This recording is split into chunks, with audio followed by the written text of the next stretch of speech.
I'm Griffin Keller. And I'm Griffin Hurley. And I'm Joe Montano, and this is Women of the Revolution. Women of the Revolution had a major impact on the war, and without them, the revolution would be significantly different. Women were brave, courageous, and did everything they could to help in any possible way.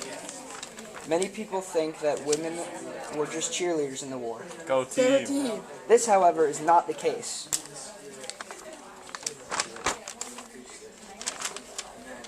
Women during that time period were looked upon as second-class citizens that could barely do anything for themselves, but the women of the revolution changed the look of women in many people's eyes.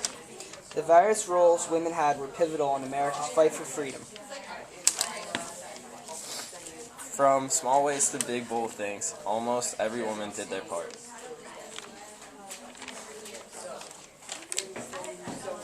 We will go into further discussion on the specific roles and ways that these women had an impact in the Revolutionary War. Women were active in helping communists in the war in many ways. Two very famous women who were politically active were Abigail Adams, the wife of John Adams, and Mercy Otis Wood. When Abigail's husband John went to the First Continental Congress, Abigail wrote letters that helped Congress. Abigail always questioned what John said to make his points more convincing. She also wrote in a newspaper urging colonists to support the Patriot cause. Abigail was appointed to the Massachusetts Colony General Court to tell women to Abigail. Her efforts were a big part in getting support for the troops. That is the story of Abigail Adams and other women that helped her. The average woman also helped out on the battlefield. Some women would take it to the extreme level by dressing up as men and enlisting in the army. Any woman who sold produce or clothing could also have acted as a spy on the British Army. But the women who did that were very few, and most of the women who went on the battlefield's jobs were to cook for the soldiers, nurse the injured troops, and bring water to the troops during the battlefield. Two famous women who were involved in the battlefield were Molly Pitcher and Margaret Corbin. Molly Pitcher was famous for manning a cannon that her husband was on when he collapsed. She stayed at the cannon for the duration of the Battle of Monmouth and was eventually named Sergeant for her heroic deeds. Margaret Corbin was also very heroic in her battle.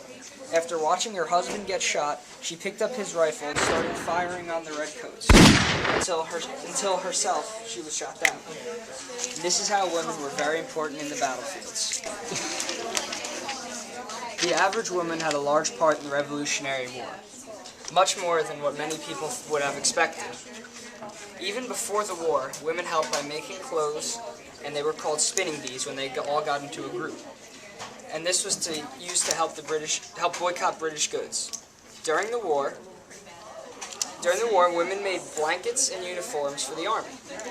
In 1799, women in Philadelphia raised $300,000 for the soldiers, which was enough to give a shirt to every single soldier enlisted in the Continental Army.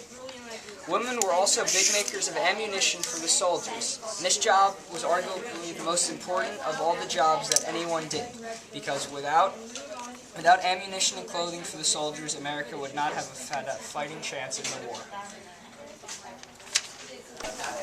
In conclusion, in winning the revolution, women played an extremely large part, from building colonist support to making clothes and ammo, and even helping the battlefield itself.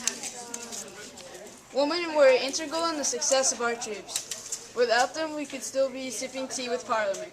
I would likely be speaking with a British accent right now. Cheerio!